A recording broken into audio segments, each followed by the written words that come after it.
Your boss says, go to London tomorrow.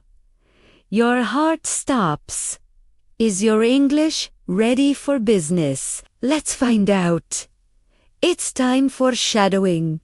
Don't just listen. Speak out loud.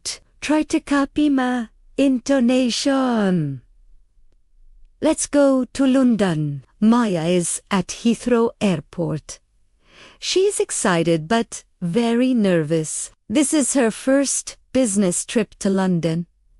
She needs to get to her hotel. She walks to the taxi stand. Hello, she says to the driver. I'd like to go to the Hilton Hotel, please. The driver smiles. Sure thing. Hop in.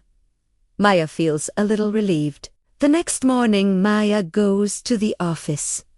She meets her British colleagues. She takes a deep breath and introduces herself. Nice to meet you. My name is Maya. I work for the marketing department in Tokyo. I am looking forward to working with you. Everyone is very friendly. At lunch, they go to a small cafe. The waiter comes to their table. Maya wants to try English fish and chips. Are you ready to order? The waiter asks. Yes, Maya says clearly. Can I have the fish and chips, please? And an English tea with no sugar.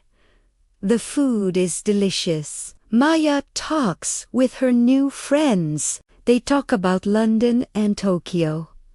Sometimes she makes mistakes, but she doesn't stop. She uses her hands to explain. By the end of the day, Maya is tired, but she is very proud of herself. Business English is not a monster. It is just a tool for communication. Maya is ready for day 2. Excellent work. You completed your first business trip. Remember, you don't need to be perfect. You just need to be clear. Practice this video every day. See you next time.